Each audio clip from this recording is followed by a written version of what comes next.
یہ حال ہے ان لوگوں کا کہ جو ہمارے ساتھ ٹکراتے ہیں، شیخین کی تفصیل میں مخالفت کرے گا وہ سنی نہیں ہو سکتا، وہ شیعہ ہے، جلدہ، اور اسے کوڑے مارے جائیں گے۔ عرفان شاہ صاحب نے کن لوگوں کو ہمارے خلاف استعمال کیا ہوا ہے؟ بسم اللہ الرحمن الرحیم، صلی اللہ علی حبیبہ محمد وآلہ وسلم۔ ناظرین کرام، مناظرہ لودھراں کے حوالہ سے آپ نے ساری تفصیلی گفتگو بھی سن لی۔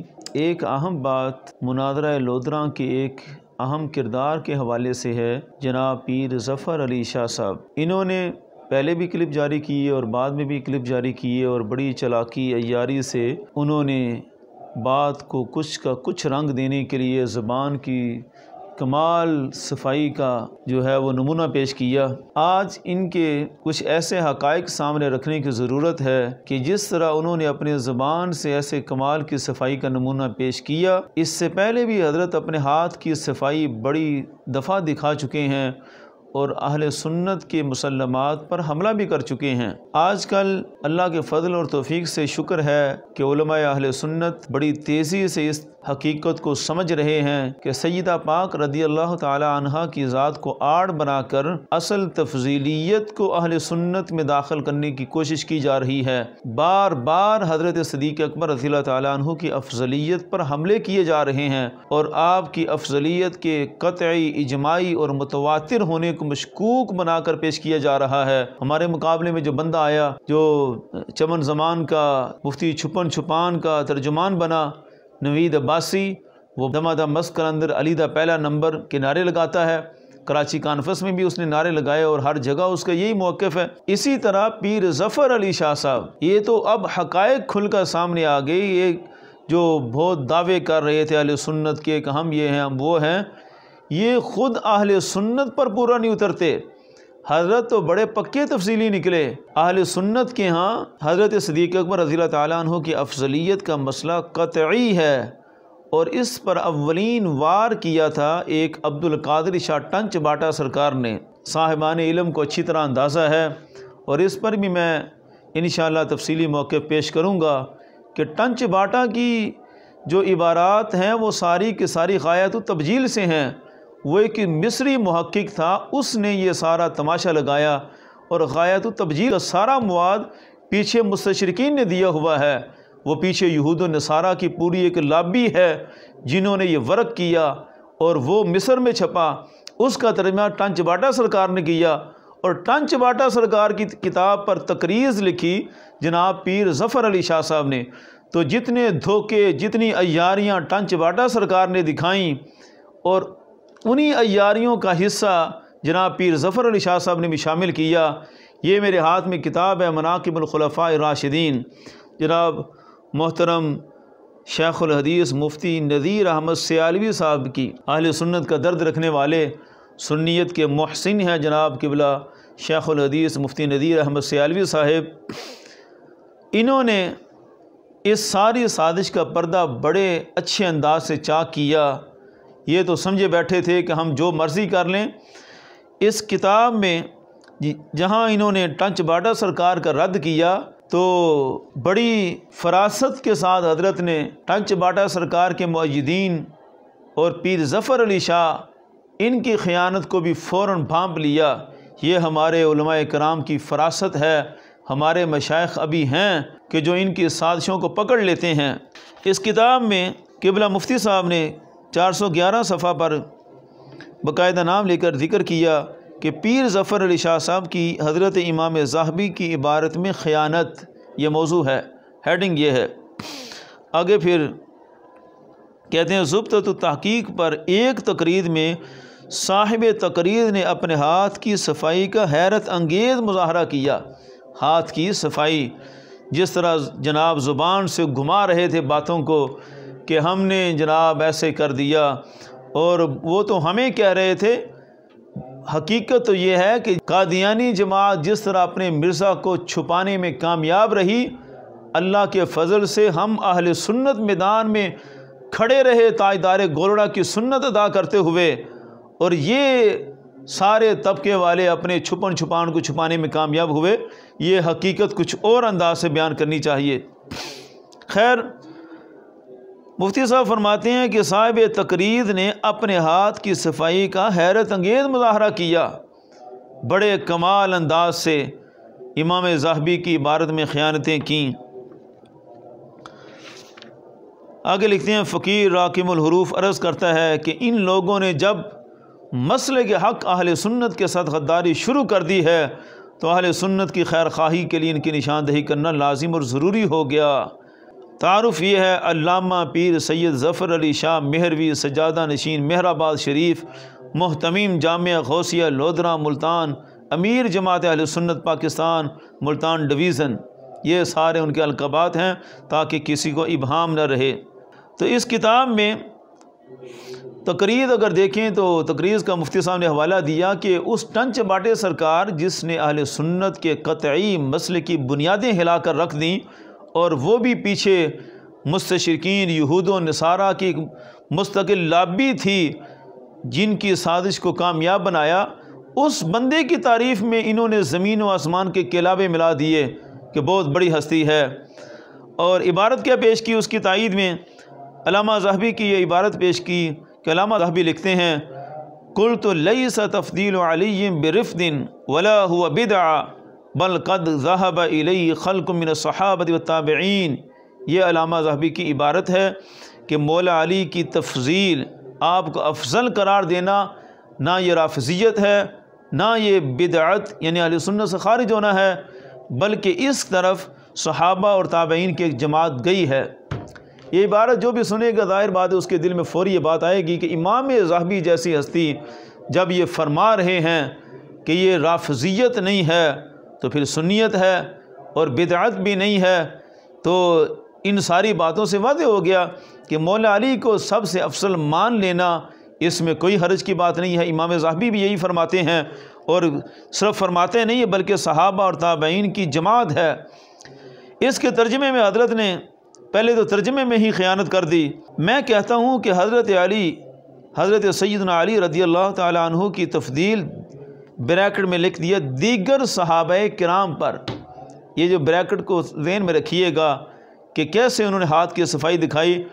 دیگر صحابہ کرام پر نہ رفض ہے نہ بدعت ہے، بلکہ صحابہ کرام و تابعین کی ایک بڑی خلق، جبکہ بڑی کا لفظ بھی انہوں نے خود شامل کیا، اسی طرف گئے ہیں۔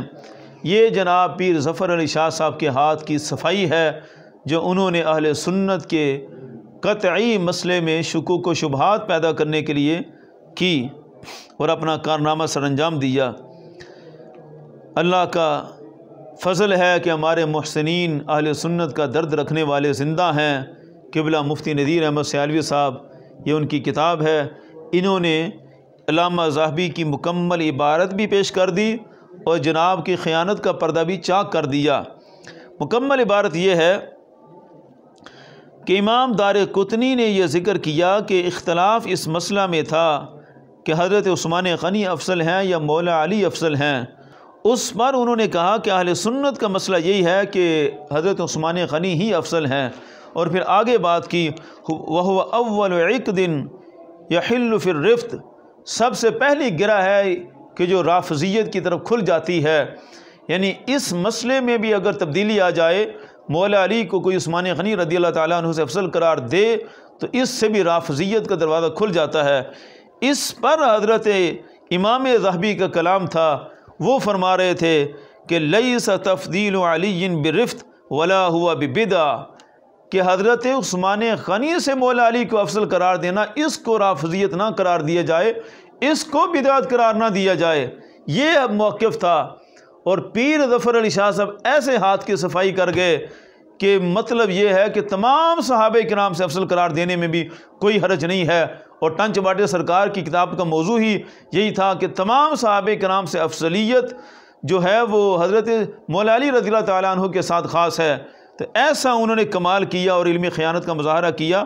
امام ذہبی کا اپنا مسئلہ کچھ اور ہے، اور یہ ان کے سر ڈال رہے تھے، اور یہی ان کا مسئلہ تھا۔ بل قد ذهب الیہ خلق من الصحابۃ والتابعین، آگے فاتفریہ ذکر کی فکل من عثمان وعلی ذو فضل وسابقہ وجہاد وہما متقاربان فی العلم والجلالہ ولعلہما فی الآخرۃ متساویان فی الدرجہ وہما من سادۃ الشہداء رضی اللہ عنہما۔ تو اس ساری عبارت کا خلاصہ یہی ہے کہ ہر فضیلت میں حضرت عثمان غنی، حضرت مولا علی مسلسل برابر ہیں۔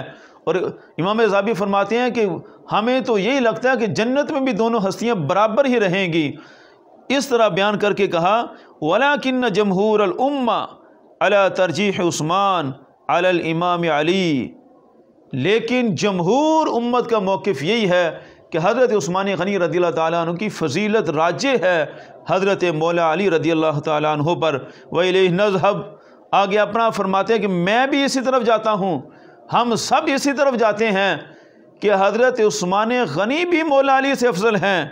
آگے فرماتے ہیں وَالْأَفْضَلُ مِنْهُمَا بِلَا شَكٍّ ابو بکر و عمر، کوئی شک نہیں ہے کہ ان دونوں ہستیوں سے حضرت ابو بکر صدیق، حضرت عمر فاروق رضی اللہ تعالیٰ عنہ افضل ہیں۔ من خالف فی ذا فهو شیعی، جو بھی اس مسئلے میں مخالفت کرے گا، شیخین کی تفضیل میں مخالفت کرے گا، وہ سنی نہیں ہو سکتا، وہ شیعہ ہے، جلدہ، اور اسے کوڑے مارے جائیں گے۔ لیکن حضرت کا کمال ہے کہ حضرت نے اس عبارت کو اتنا لیا، نہ آگے سے لیا نہ پیچھے سے لیا، درمیان سے اتنا ٹکڑا کاٹ کے ثابت کرنے کی کوشش کی کہ جناب مولا علی رضی اللہ تعالیٰ عنہ کی افضلیت جو ہے وہ سب سے بڑھ کر ہے، اور آپ کو افضل سمجھنا کوئی رافضیت نہیں ہے، کوئی بدعت نہیں ہے۔ یہ حال ہے ان لوگوں کا کہ جو ہمارے ساتھ ٹکراتے ہیں اور ہمارے ساتھ مقابلے پہ آتے ہیں۔ اب سب جہان کے اہل سنت کی آنکھیں کھل جانی چاہیے۔ عرفان شاہ صاحب نے کن لوگوں کو ہمارے خلاف استعمال کیا ہوا ہے، یا کون لوگ ہیں جو عرفان شاہ صاحب کے ساتھ مل کر ہمارے ساتھ لگے ہوئے ہیں؟ اصل تو ان کی تفضیلیت کی رگ پر ہم نے ہاتھ رکھا ہوا ہے، اور اندر کی تفضیلیت اب نکل کر باہر آ رہی ہے۔ اور اس دوران ہی کراچی میں جو علماء اہل سنت کی کانفرنس ہوئی، جامعہ نعیمیہ کے دارالافتاء سے جو فتویٰ صادر ہوا، اس پر بھی تمام صاحب علم اب توجہ کریں۔ مفتی منیب الرحمن صاحب کی قیادت میں مقتدر مفتیان کرام نے جو فتویٰ صادر کیا، اس میں واضح فرمایا گیا کہ جو شخص حضرت علی رضی اللہ عنہ یا کسی دوسرے صحابی کو یا اہل بیت اطہار میں سے کسی کو، خواہ جگر گوشہ رسول فاطمہ بطول یا جنت کے نوجوانوں کے سردار حضرت حسنین کریمین کو ابو بکر صدیق یا عمر فاروق رضی اللہ تعالیٰ عنہما سے افضل مانے یا اس میں توقف کرے، وہ گمراہ ہے، بد مذہب ہے، اہل سنت و جماعت سے خارج ہے، اس کے پیچھے نماز مکروہ تحریمی ہے، واجب الاعادہ ہے، اس کی بیعت بھی جائز نہیں۔ اگر کوئی پیر اس عقیدے کے خلاف عقیدہ رکھے تو اس سے بیعت توڑنا واجب ہے۔ یہ ہم نے سارا پہلے ثابت کر دیا کہ ظفر علی شاہ صاحب کی کیا حقیقت ہے، عرفان شاہ صاحب کے عقائد کیا ہیں، وہ کس عقیدے کے دائی بن چکے ہیں، ان کی اپنی حقیقت بھی سب واضح ہے۔ اول تو وہ مولا علی کا پہلا نمبر شاہ ولایت میں دینے کے لیے دلائل دیتے پھر رہے ہیں، پھر وہ بار بار حضرت فاطمہ الزہرا رضی اللہ تعالیٰ عنہا کو لانا چاہتے ہیں پہلے نمبر پر۔ تو مفتی منیب الرحمن صاحب اور ان کے مقتدر مفتیان کرام نے بڑی تحقیق کے ساتھ فتویٰ صادر کیا، وہ تفصیلی فتوے پر بھی ہمارا پورا ایک بیان موجود ہے، بہت درست اقدام ہے۔ لہذا اہل سنت کے مقتدر حضرات فتووں سے کچھ آگے بڑھتے ہوئے ان سے اہل سنت کا ٹائٹل واپس لیں، جو خود سنی کہلانے کے قابل نہیں ہیں، اور ہمارے اہل سنت کے مفتیان کرام جن کو سنی نہیں مانتے، وہ ہمیں کہتے پھرتے ہیں کہ آپ اہل سنت سے نہیں ہیں۔ اپنے عقیدوں کی روشنی میں تو ثابت کر کے دکھائیں اور ان سے یہ عہدے واپس لیے جائیں۔ یہ پوری اس ڈویژن کے جماعت اہل سنت کے سربراہ بنے بیٹھے ہیں، کس بنیاد پر بنے بیٹھے ہیں جب خود ہی سنی نہیں ہے اور جماعت اہل سنت کو سنبھالا ہوا ہے؟ ان کی سنیت مشکوک نہیں بلکہ مردود ہے، سیدھی طرح اعلان کیوں نہیں کرتے؟ اور یہ ٹنچ باٹے سرکار کی چونکہ بہت بڑے فین ہیں اور عاشق ہیں، اور ٹنچ باٹا سرکار آگے پھر اس مصری کا فین ہے، اور مصری جو ہے وہ یہودیوں اور نصرانیوں کی لابی، مستشرقین کی لابی کے ماتحت چل رہا ہے۔ تو یہ خود سمجھ لیں کہ اس کے تانے بانے کہاں سے کہاں تک جا کر ملتے ہیں۔ اللہ ان کے شر سے پوری امت کی حفاظت فرمائے۔